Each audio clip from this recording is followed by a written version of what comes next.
Bonjour et bienvenue sur Itemstyle. Aujourd'hui, donc, nous allons parler de l'utilisation du masque, c'est-à-dire qu'on peut faire quelques effets sur le masque qui a un rendu assez sympa pour l'utilisateur. Il y a trois options. Donc, l'utilisation d'un masque à nom, donc il n'y a pas de masque. Et donc, en fait, vous voyez, le texte est libre. On peut le déplacer où l'on veut sans problème. Maintenant, si nous activons le masque, oui.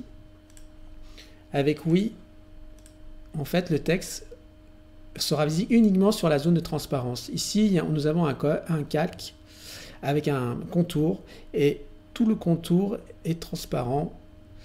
Donc, on ne voit pas le texte. Donc, en fait, c'est intéressant dans le cas de cadres de photos, par exemple, où nous voulons placer seulement une image dans le cadre et que ça ne déborde pas. Là, par rapport à notre coque, c'est pas intéressant, puisque vous voyez, le texte n'est visible que dans la zone de transparence et non visible sur le dessin, en fait. Mais en fait, je vais vous parler du PAF SVG aujourd'hui.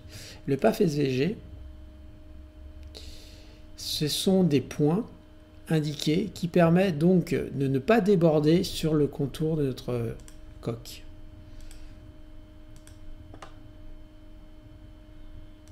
Voilà, vous voyez, ça ne dépasse pas.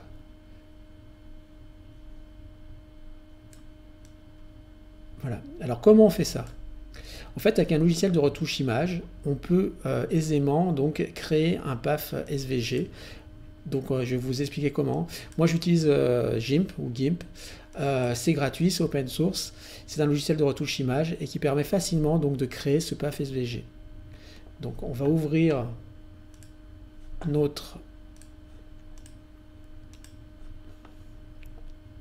J'ai pris la dernière version. Voici. Donc notre coque. Nous avons préparé une image, une coque. La voici. Je l'ouvre. Donc cette image-là, c'est celle que j'ai uploadée, qui fait partie de notre modèle.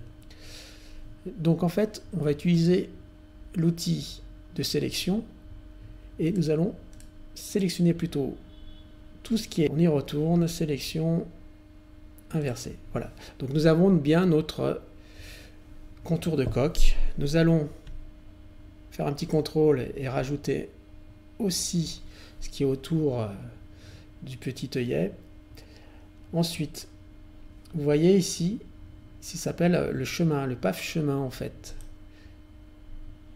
Il est là. Donc,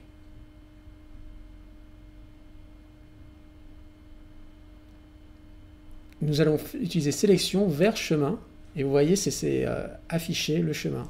Il ne manque plus qu'ensuite, après, de faire exporter chemin. Donc, je vais l'appeler chemin. Chemin. Et nous l'enregistrons. Ensuite, il est là. On peut l'ouvrir avec le bloc-notes, par exemple.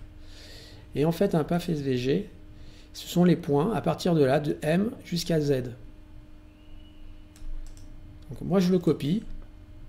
Je retourne sur ma personnalisation et je le colle dans la zone prévue. Je peux même, parce que je ne suis pas sûr qu'en collant ça enregistre, puisque ça s'enregistre par clavier, donc je rajoute. Voilà. Donc en fait, maintenant c'est enregistré. Et donc, vous voyez, mon PAF a été créé. Voilà. Voilà comment on fait un chemin exportable. Et donc, en fait, on copie dans le fichier les points qui seront nécessaires à la personnalisation et donc indiquer le contour à ne pas prendre pour personnaliser. Voilà.